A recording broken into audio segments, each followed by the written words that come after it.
ইন্না লিল্লাহি ওয়া ইন্না ইলাইহি রাজিউন।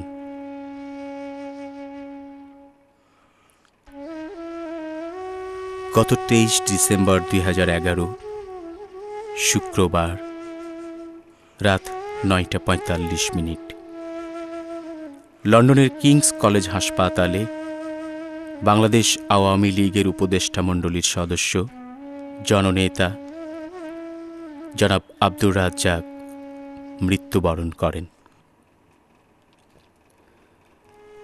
শ্রদ্ধেয় রাজনীতিবিদ, মুক্তিযুদ্ধে মুজিব বাহিনীর 3 জন কমান্ডারের একজন, বঙ্গবন্ধুর আদর্শের মানুষ পুত্র, গণদরদী, দেশপ্রেমিক জননেতা জনাব আব্দুর রাজ্জাকের বিদেহী আত্মার প্রতি 75-এর প্রতিরোধ সংগ্রামী পরিষদের গভীর শ্রদ্ধা নিবেদন। মানুষের তরে মানুষ একজন। 1942 সালের 1 আগস্ট শরীয়তপুর জেলার ডামুডা উপজেলার দক্ষিণ ডামুডা গ্রামে জন্মগ্রহণ করেন বর্ষিয়ান জননেতা জনাব আব্দুর রাজ্জাক। তার মা বেগম আকফাতুন্নেসা, বাবা ইমাম উদ্দিন। জনাব আব্দুর রাজ্জাক 1958 সালে ডামুডা মুসলিম উচ্চ বিদ্যালয় থেকে এসএসসি পাস এবং ঢাকা কলেজ থেকে 1960 সালে এইচএসসি পাস করেন। 1964 সালে ঢাকা বিশ্ববিদ্যালয় থেকে রাষ্ট্রবিজ্ঞানে অনার্স সহ মাস্টার্স পাস করেন। এরপর আইন বিষয়ে পড়াশোনা শেষ করে 1973 সালে আইনজীবী হিসেবে বাংলাদেশ বার কাউন্সিলে নিবন্ধিত হন। শ্রদ্ধেয় আব্দুর রাজ্জাকের রাজনৈতিক জীবনের কর্মকাণ্ড শুরু হয় ছাত্রজীবন থেকেই।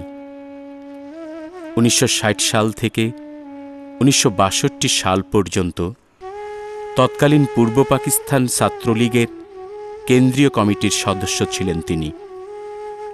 1962 এবং 1963 সালে ঢাকা বিশ্ববিদ্যালয়ের ফজলুল হক ছাত্র সংসদের নির্বাচনে বিনা প্রতিদ্বন্দ্বিতায় সহ সাধারণ সম্পাদক নির্বাচিত হন। 1963 সাল থেকে 1965 সাল পর্যন্ত পূর্ব পাকিস্তান ছাত্রলীগের সহ সাধারণ সম্পাদকের দায়িত্ব পালন করেন। এই সময়েই ফজলুল হক হলের সাধারণ সম্পাদক নির্বাচিত হন তিনি। 1965 সাল থেকে 1967 সালে জনাব আব্দুর রাজ্জাক পরপর 2 বার পূর্ব পাকিস্তান ছাত্রলীগের সাধারণ সম্পাদক নির্বাচিত হন। 1969 সাল থেকে 1972 সাল পর্যন্ত তিনি আওয়ামী স্বেচ্ছাসেবক বিভাগের প্রধান হিসেবে দায়িত্ব পালন করেন। 1970 সালের প্রাদেশিক নির্বাচনে তৎকালীন পূর্ব পাকিস্তানের প্রাদেশিক পরিষদে সদস্য হিসেবে নির্বাচিত হন।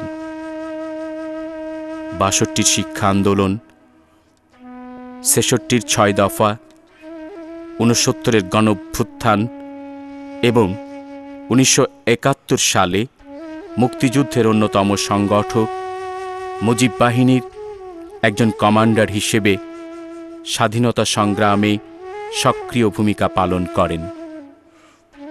মুক্তিযুদ্ধে শ্রদ্ধেয় আব্দুর রাজ্জাক মুজিব বাহিনীর কমান্ডার ছিলেন, মুজিব বাহিনীর প্রধান সংগঠক এবং মুক্তিযোদ্ধাদের প্রশিক্ষক হিসেবে দায়িত্ব পালন করেন।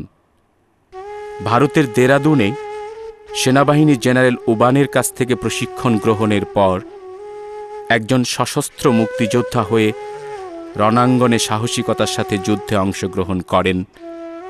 মাতৃভূমির প্রতি তার অগাধ ভালোবাসা ও শ্রদ্ধা জ্ঞাপনে সক্ষম হয়েছিলেন। জাতির জনককে দেশবাসীর পক্ষে বঙ্গবন্ধু উপাধি দেওয়ার ক্ষেত্রেও তিনি গুরুত্বপূর্ণ ভূমিকা পালন করেন। অসাম্প্রদায়িক জাতির জনক বঙ্গবন্ধু